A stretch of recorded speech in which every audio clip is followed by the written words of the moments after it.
Happy day, everyone. How's it going? I say the same thing every fucking week, okay? I may sound congested or my voice may sound different only because I've been screaming all goddamn weekend. The downside of bartending, really. But I'm your host, Migdalia Bonilla, and welcome to another episode of Life with Moi. So, I am going to say one thing, and it's never just going to be one thing only. But when I tell you that I'm done putting up with fucking bullshit and people's rude ass behavior because they think that they can treat customer service people like dog shit, is done. Like, I'm so over it. I've been doing this for the last 10 years of my fucking life, and it is beyond the most annoying thing. Okay? And I don't even care if they're regulars, right? I don't care.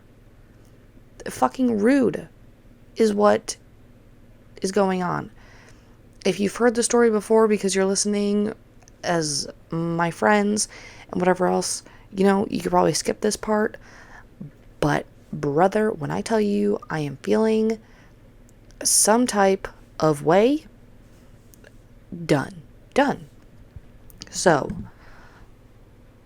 I was working. Okay, it's been a slow weekend only because the graduation weekend for the town that I work in is done. Okay, it's a university town. Everyone's away. Everyone's graduated. Like, the only people that have come in this weekend are pretty much regulars. And, we get a few stragglers. Sorry, kind of yawning.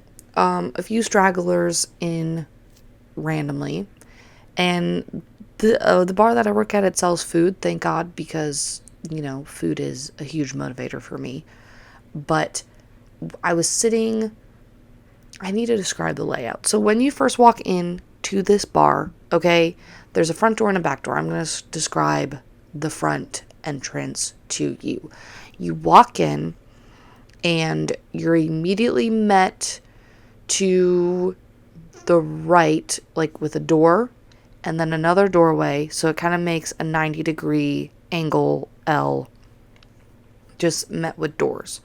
And then you have the bar top, which goes almost straight down, and then it makes another like L-shaped, an upside down L, if you will.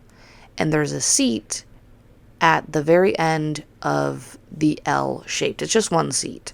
And then like that's how you can get into the bar all the way down at the end, or at the doorway that I just described, which leads into the kitchen. But there's another, so it kind of makes like a zigzag almost of, I can't even describe it in visual terms, but whatever.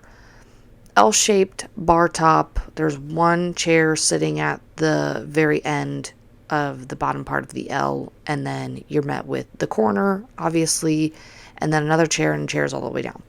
So you have TVs up above you, so that way you can watch like a sports game or whatever, and obviously like the picture-esque of said bar, drinks and liquor and whatever else. So when I tell you that it was like not busy during that moment, what was it, like 9:30 at night, something like that? Not fucking busy. So I'm sitting at the end of the bar. Everything's done. Nothing needs to be handled. Nobody's coming in. I'm sitting at the very end of the top, like the L, in the one individual chair. And then my friend / previous coworker is sitting right next to me. So we're taking up the two 90-degree corner chairs.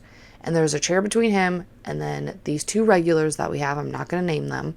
I'll just go I'll just go man and woman because they're not fucking married. And then there's a chair between them and then two more people who are having a conversation, and then a couple chairs between those two, and then two more people watching the game. Okay? So I'm sitting there. I'm conversing with my previous coworker. We're chatting about whatever the fuck. And I see the man who, is regular come up behind me.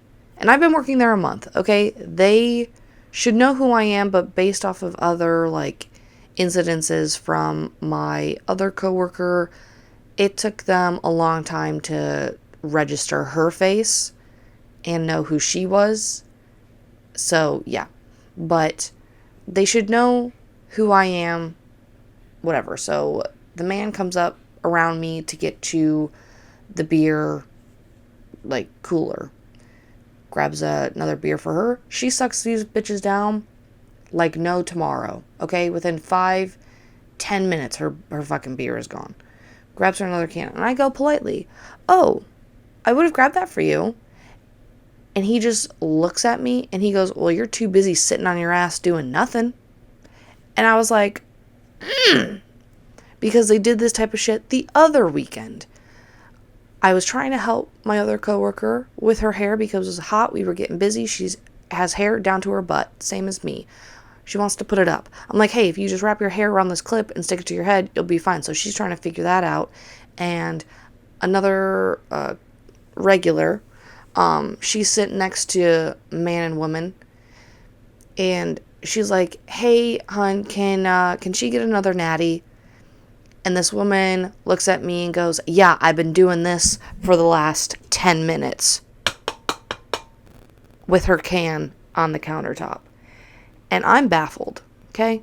I grab her another beer, give it to her, whatever. I don't say anything. I tell my boss. He's like, "Oh, that's just so-and-so. Just ignore her." And I was like, okay.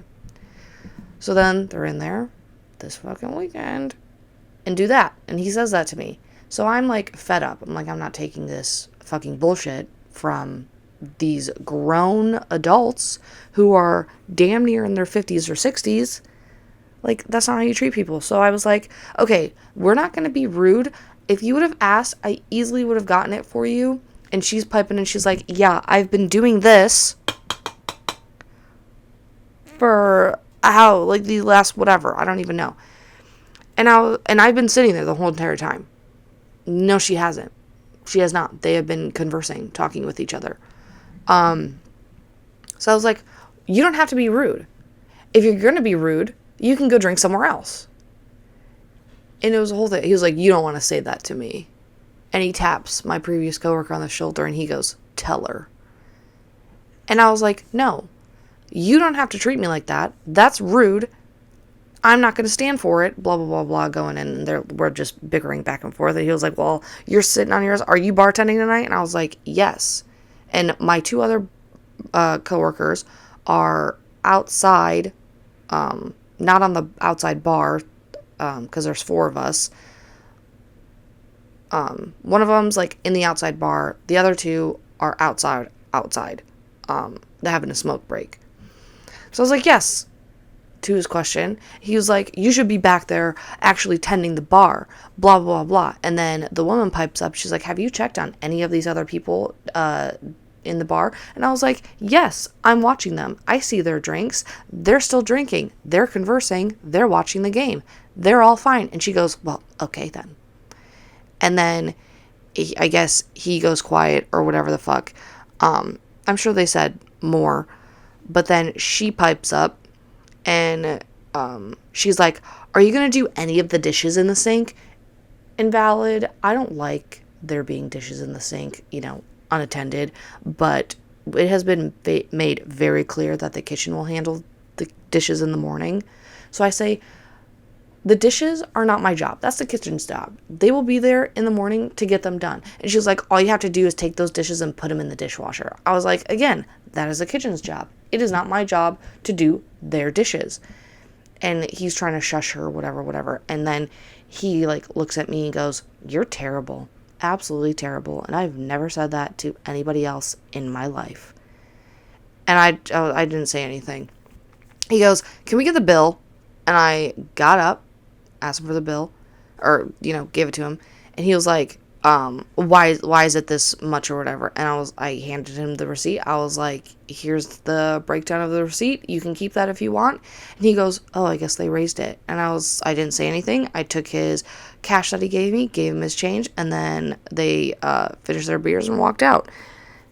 And yeah, so I immediately texted my boss, told him the situation. I was like, I'm not fucking standing for this. They disrespected,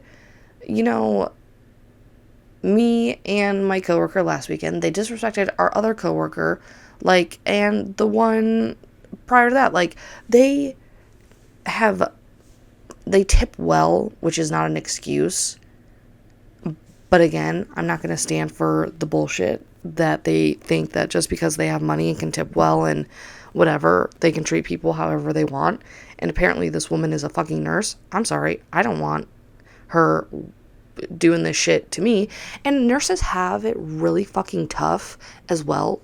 Nurses typically are treated like shit by a lot of people. So wouldn't you think that if you were treated like shit, that you would be the nicest person ever to someone else waiting on you? I don't know if that's factual. I have no idea if she's actually a nurse. It's just what I heard. I don't know. But it's fucking disgusting, honestly. Why are you treating people like that? And then after a few minutes, I actually do get up and I check on everyone because I see that one of the other guys drinks are low. And I was like, do you want a refill? And he was like, no, I actually want to cash out, but I'm not gonna slam my cup on the counter so. And I was like, oh, you heard that? And he was like, yeah, at first we thought it was a joke, but then you guys started conversing and we realized it wasn't a joke. And then we had a conversation about how fucking crazy and weird people acting like that is. I'm sorry, whatever. But yeah, so stop being a fucking douchebag. Oh, and then I guess they came in the next day and were bitching about me, calling me an asshole, and being overly dramatic with the bartender. Anytime she would get them something, they were like, oh my God, you're so nice. Oh, you're the best, or some shit like that. I'm like, I really don't care. I really don't care what you think of me. You started that shit and it's all on video and with sound. So, but we are approaching June. And if you know what June is, it is Pride Month. And I want to make these next few episodes for June just in the theme of Pride Month, because yes, I've kind of gotten into it somewhat, but I've never gotten into it. You know what I mean? So we're going to talk about my coming out journey and the moment I finally said it out loud. So there have been several moments in my life where I had crushes and moments where I was like, oh my God, I find this woman insanely attractive and I have a crush. And it all started when I was 11. Some of you may have heard the story, some of you may have not. If you haven't, welcome, welcome. If you have, you know the gist. So I was 11 and there was this girl, which I think they are now trans. So I'm trying to make a nickname. We'll just call her Nessa, okay? Nessa was super close best friends with a girl that lived on my street. And I was friends with this girl all through middle school. Very, very nice girl. Very weird, but in the best way possible weird. And she was probably one of the first girls besides my neighbor Jenna that I actually hung out with. Because she was close walking distance. And what was this? 7th and 8th grade. Yeah, 7th and 8th grade. Maybe I was 12. I don't know, somewhere around there. Okay, middle school bullshit. So she was best friends with Nessa, and Nessa was new to our school, and I would go over there to hang out with them, and she was already like very masculine presenting, like very short hair, wore the boys' clothes, like almost tomboy, boyish thing. Like she did not dress girly whatsoever. And me being 11, 12 years old, I don't want to say that I was underdeveloped, but I have always been slower to maturity level than a lot of the other kids around me, which is weird given how like traumatic my upbringing was. And I'm not saying that in like a victim mentality. I'm just saying like you'd think given the whole abandonment and moving and being surrounded by people like 15 years older than me that I would be more mature. But my parents did a very great job at not so much as like shielding me, but not really, like I was already exposed to like drugs and alcohol and sex and like the other fucked up things in the world. And somehow I don't think it necessarily like fazed me as much as it would like somebody else. And I don't, like, I'm only guessing at this point. But given those like things, my parents did a great job with like answering my questions and limiting the internet access that I was able to go in. So I never like, I don't know, deep dived on the deep dark web. Like it was never anything too crazy. Like I was still playing with fucking Barbies and, you know, wanting to play house and dress up and color and draw and whatever else. And because I always got my electronics taken away from me, like the internet was still a newer thing and the iPhone was just getting introduced to our generation, that, you know, it was so nostalgic at this point. But a lot of kids my age like didn't have internet access, but like somehow they had older siblings, or like their parents really didn't care what they did. So I had a lot of friends whose parents didn't care like what they did. I was mainly the only person who had like strict parents who really did keep an eye on everything that I did. And you know, for better or for worse, you know, like there's just that fine line dynamic as very different from all the other kids growing up, where parents wanted to treat their kids like friends instead of, you know, giving them discipline. And a lot of people ended up turning out just fine. But again, I was different in the aspect where I had really strict parents, and there were few people that I knew that also had that same type of dynamic with their parents. So given that, I wasn't exposed to a lot of things. So when Nessa was introduced like into my life, it was more so confusing. And, you know, with everything else, like I couldn't just like Google or like talk to, you know, these people. And I didn't really want to talk to anybody about it because I couldn't understand it myself. And I was so paranoid about like, I don't know, things getting out.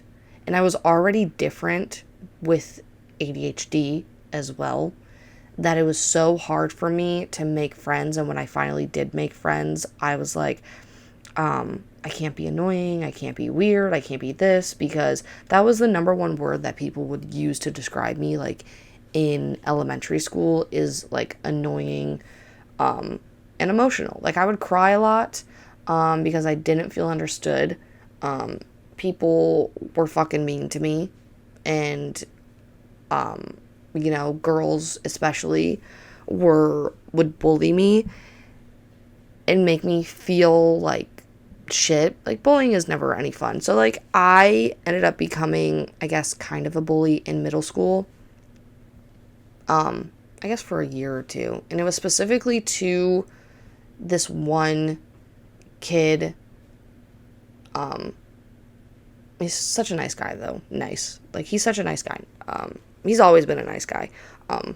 But to fast forward, he actually was one of the only people that came to my graduation party that I invited. So he drove like half an hour away, and then in that time frame, that's like, oh my god, he drove like an hour. But no, like, super nice, shy, awkward kid, great guy. Yeah. But I was like super mean to him in middle school, and all has been forgiven and apologized for. But I was very much like the weird kid that couldn't make any friends. So when I finally had friends, I was like, oh my god, I have to be, perfect and whatever and not be annoying. So I didn't really, have the social skill set to really be comfortable enough to talk to people about how I was feeling, and I was already confused. So when Nessa, popped up, I remember thinking these thoughts of like, oh my god, like, I really like her, but she's a girl. I can't like a girl. She looks like a boy though. Like, I can't like a girl, like, who dresses like a boy.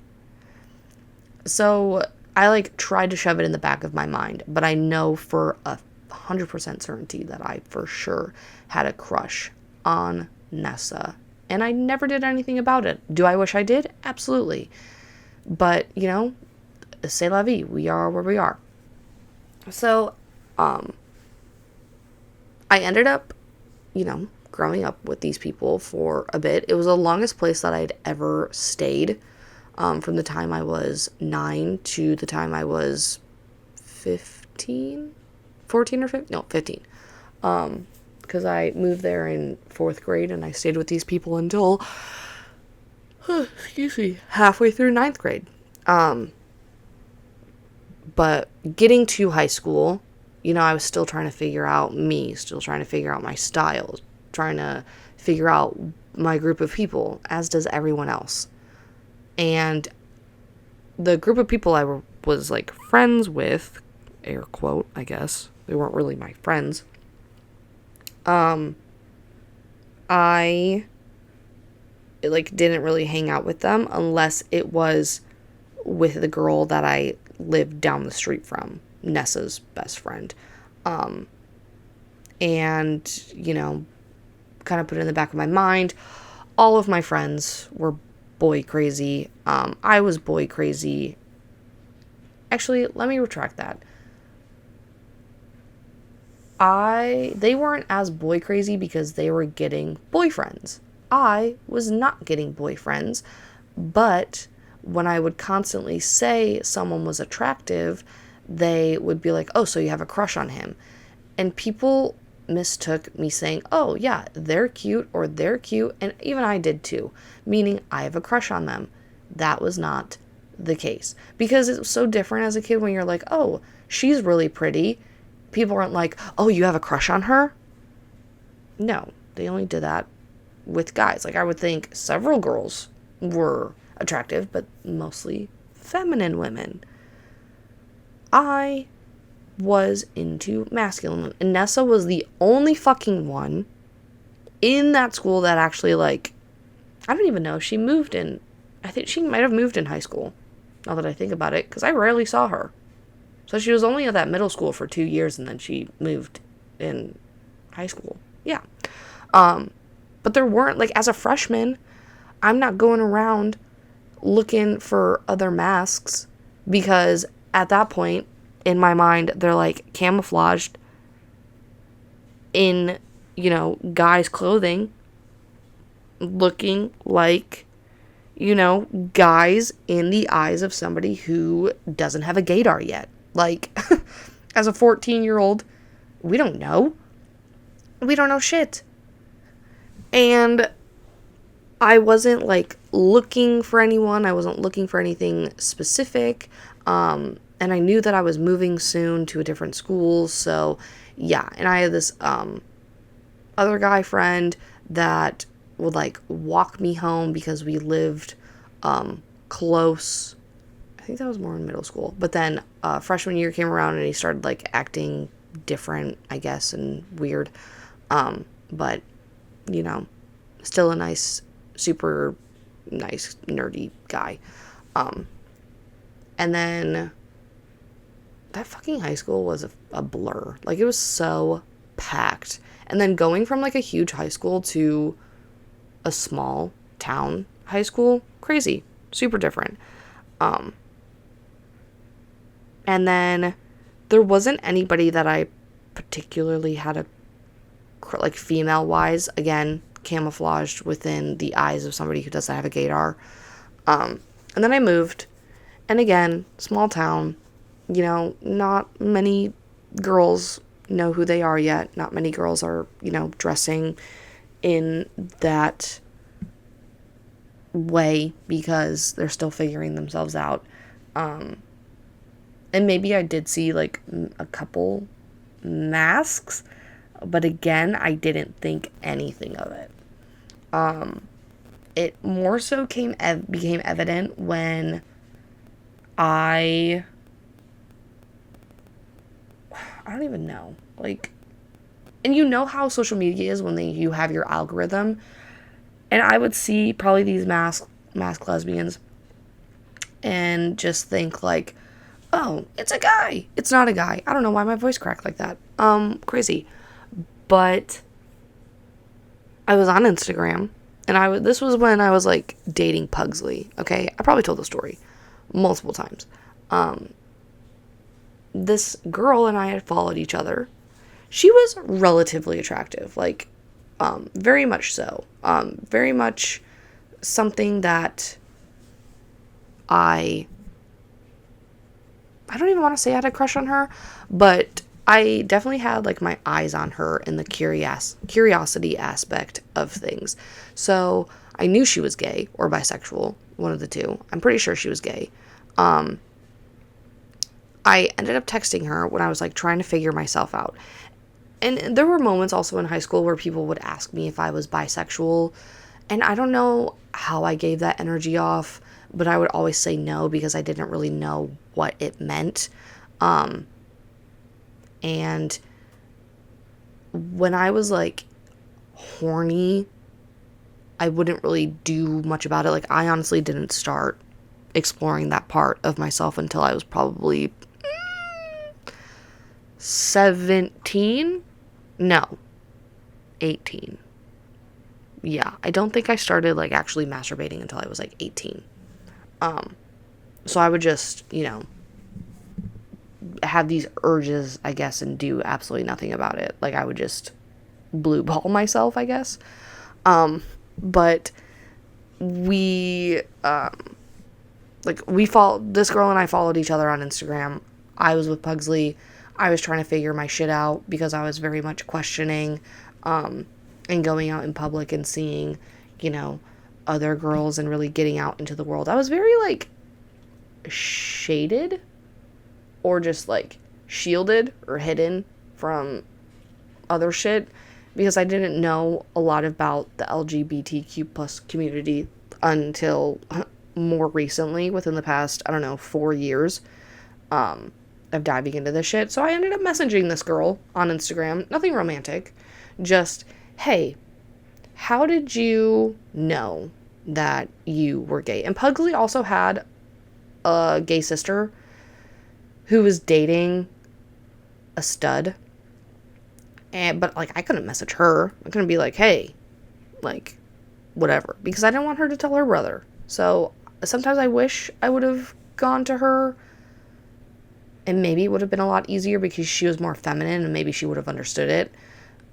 But like, I didn't, be out of fear of, again, talking with people and my shit getting aired out before I had a chance to even process everything. So I messaged this girl. She immediately like messaged me back And I sent her like a text message. She sent me a text message. And then I was in the middle of like texting my fucking message. And she sends me a video of, her vagina and like her playing with herself.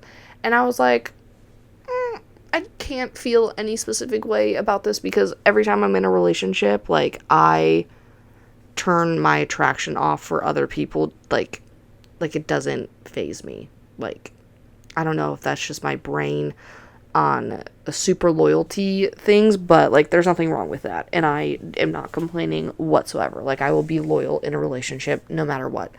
So I was like, hey, like I actually am in a relationship. I just want, to have a conversation about like your experiences.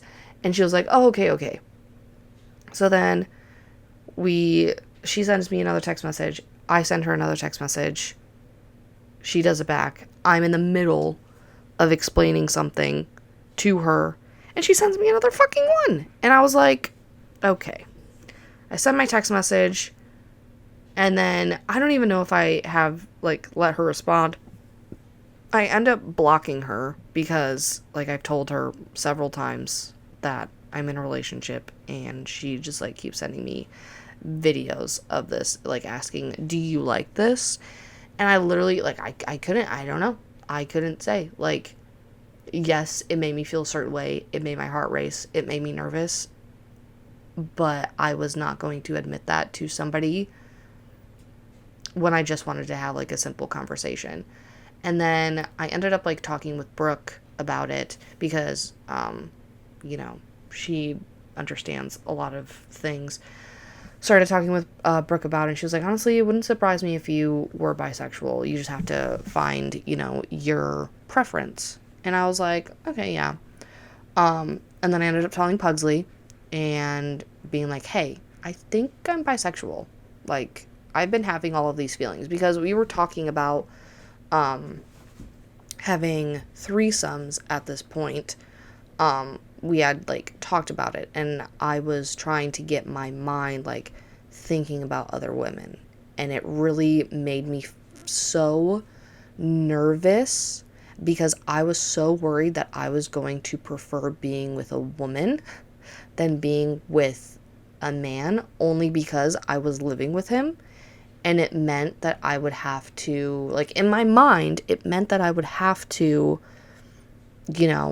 break up with him and rearrange my life and do all this stuff. And I was super uncomfortable with starting over at this point in time, that it literally scared the shit out of me. I'm like, I would have to move all my stuff, do all this, do all that. And I wasn't ready for it. And that's okay. But I was like constantly thinking about having sex with another woman, because the deal was if he was going to do it with another guy, I was going to do it with another girl. And we had gotten someone lined up, a guy, and at last minute I backed out because I was so uncomfortable. I was like, I can't do this. But if it was another woman, like I kept thinking, like, I kind of prefer it that way. But again, super fucking scared of what the outcome, because deep down I knew that I would prefer it over him, and then it would open a whole fucking can of worms. So when I did ended up like saying, hey, I think I might be bisexual, started freaking out. You already know the story if you listened to the Pugsley episode. Like, it was not a good time. So I never brought it up again. And then when we finally did break up, and for sure, I started going out. I started going out to the bar. I started making friends. I started developing crushes on women who had like a little more masculinity than me and whatever else. And it really opened my eyes to all of these possibilities. And I started like having a conversation with one of the girls who was openly bisexual and has dated women and men, and I would ask her all of these questions, and it was kind of a bonding moment for us. So I started developing like a little crush on her. And then I met, what's a good code name for her? I don't know. I used to call her Poison Apple, but I really don't want to. Let's go with Casey. Yeah, we'll go with Casey. I remember this so vividly because it was a week after I had decided in September of 2023. It was a week after I decided that I didn't want to, have hookups anymore. Like, I was so over it. It gave me the ick. I was done. I was grossed out. Like, I was done. And I was sitting at the bar because I was Alex DD. He's so fucking drunk. He got so drunk that night. I was his DD. I was sober. And I remember looking at this group of 3 girls. And it was 2 very feminine girls and another one. And I kept staring and I kept being like, is that a guy or a girl? And I was like, she kind of looks like KJ Appa. And I kept like trying to figure it out. And I was also trying to figure out a way to like maneuver over there and start a conversation without, making it seem super fucking weird. So I walk over to the girl, and they were having a blast. Like, they were having a good time. I really loved their energy. So I was like, hey, that's what I can comment on. So I walk over there and I was like, oh my God, I really love your energy. I really love how you guys are having fun. And they were like, oh my God, thank you. And they introduced themselves to me, and Casey introduced herself. And I ended up adding the 2 of, like, Casey and her friend or whatever, I don't know, on Snap. And I ended up realizing that, because at first I thought she told me a different name. And I couldn't hear it. So she told me her name. I was like, what was it? And she's like, I'm a dyke. Super drunk, whatever. And I was like, oh, like, I just, like, I couldn't hear your name. And then she told me, like, oh yeah, oh, it's Casey. Thought she told me a different name, then added her on Snap. But I was like, oh, okay, so it's not actually that. It was this. And, I ended up, like, asking, like, what she was drinking. Didn't buy her a drink because, like, I wasn't drinking, but I was like, I've never seen that drink before. Also, still wasn't a big drinker at that time, so I was, like, trying to open my palate to new alcoholic beverages. And she let me try it. I was like, oh my God, that's really good. Like, what is that? I think she calls it an electric lemonade or some shit. I don't know. But we were, like, trying to converse that night. We're making eye contact, like, everything else. And I was like, not even head over heels, but I was like, oh my God, I'm interested in this person for the first time in a long time, that I want to get to know her. And a couple days go by.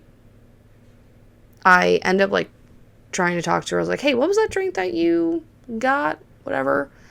We text. She's like very one-worded, not a big texture, whatever. I'm like, okay, fuck, ruined my chances, I guess.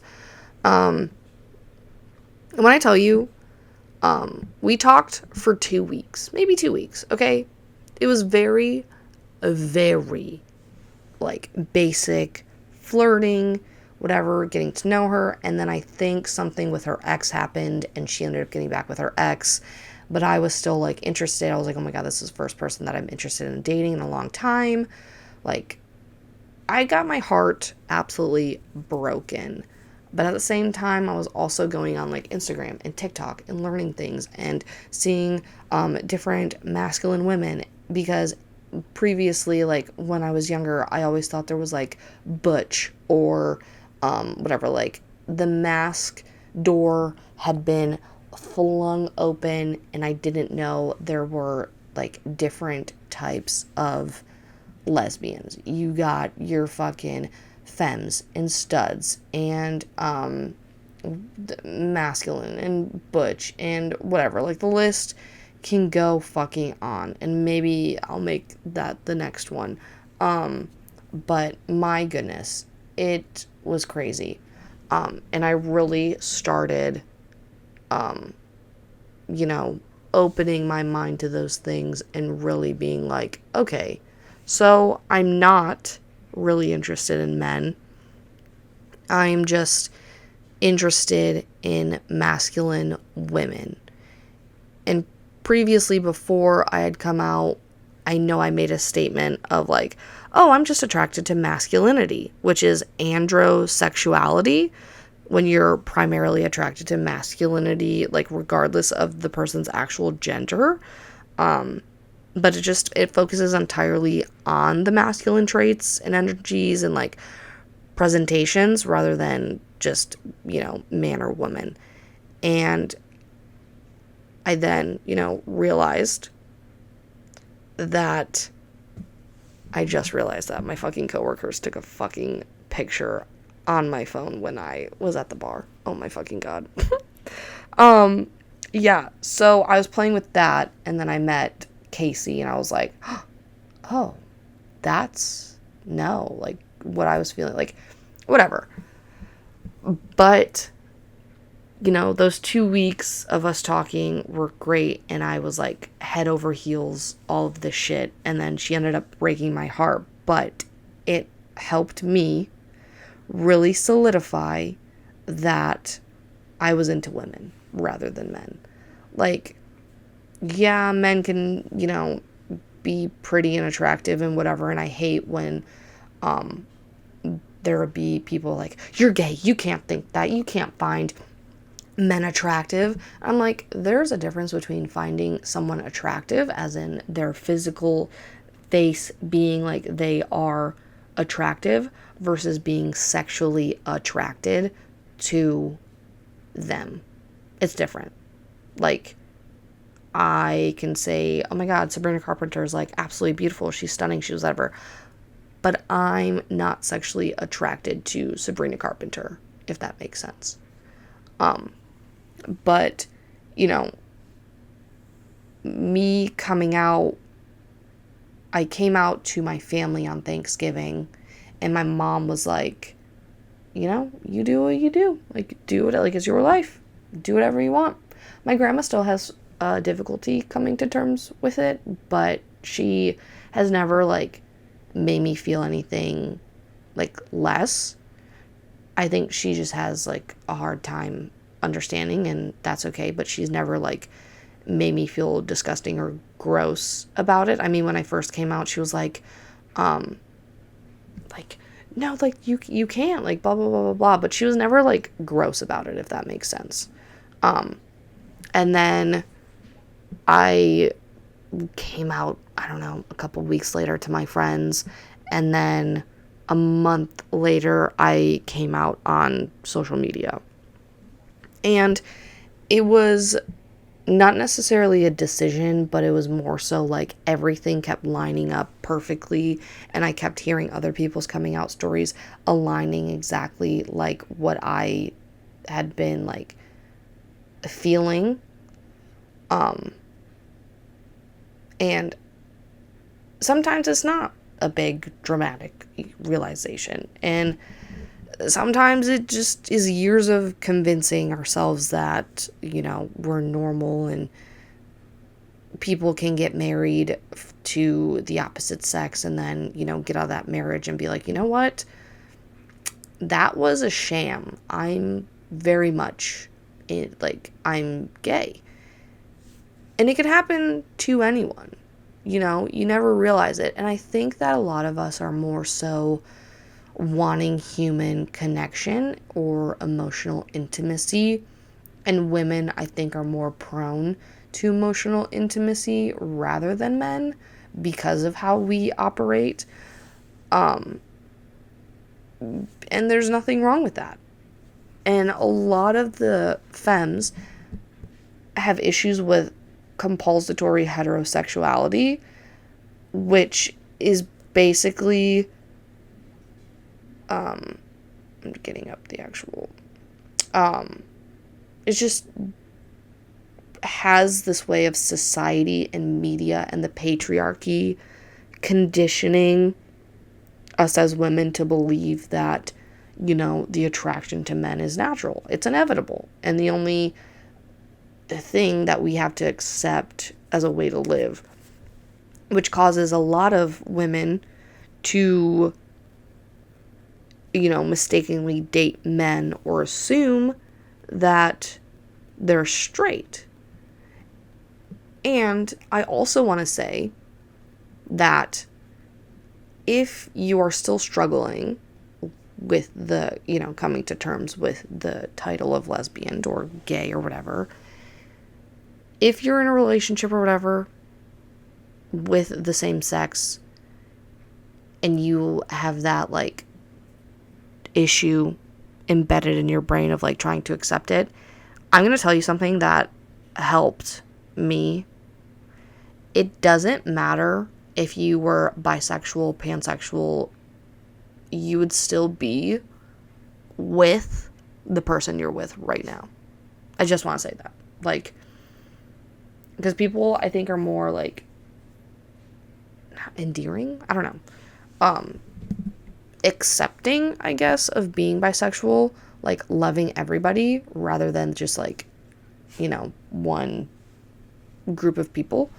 But if you're like struggling with that, that's what like I would tell myself. I was like, it doesn't matter if I was like bisexual or pansexual, like I would still be with the person that I'm with right now. And I don't know why that made me feel better, but it did. I'm just like, I know for a fact, like, no. And God forbid if something were to happen, like, and,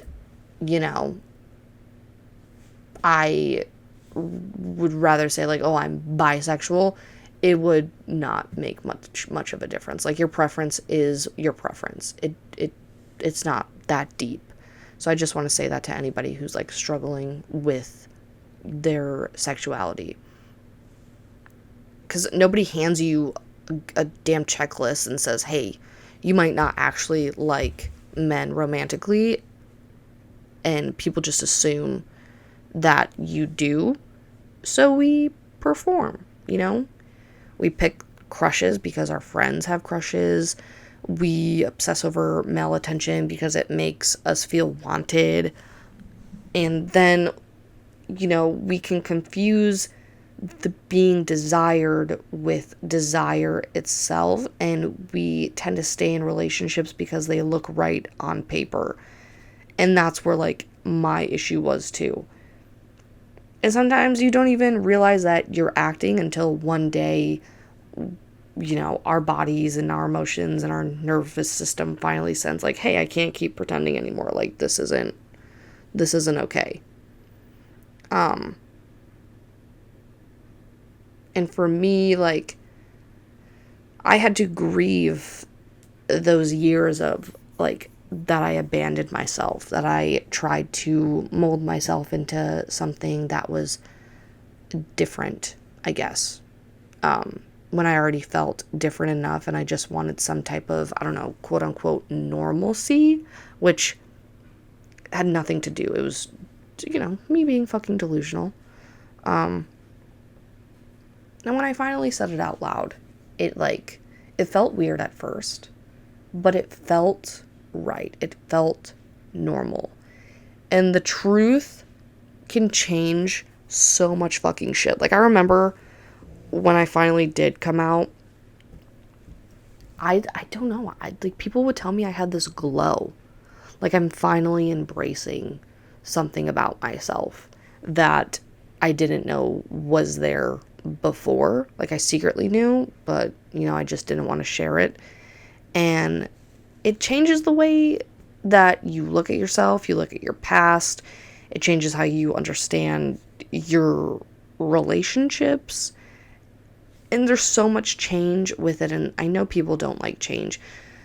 It also brings up, like, all these other emotions of fear, relief, anger, grief, joy, guilt, and finally just coming to peace with it all at the same time. Like, it's literally a floodgate when I say this.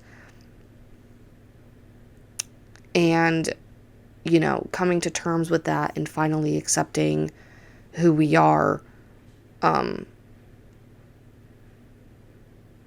life that I have lived prior to, admitting everything was so different. Like, it feels like a fever dream, to be honest. And truth be told, as of this moment, I don't feel, I guess, 100% like myself, only because I'm in an environment that isn't my own space and I didn't create it. So it's put me like in this weird limbo state of mind. But I know when my girlfriend and I move to our new place soon that it'll be different. Like my energy and our energy will be different. We'll have a place that we can call ours. We can decorate it how we want.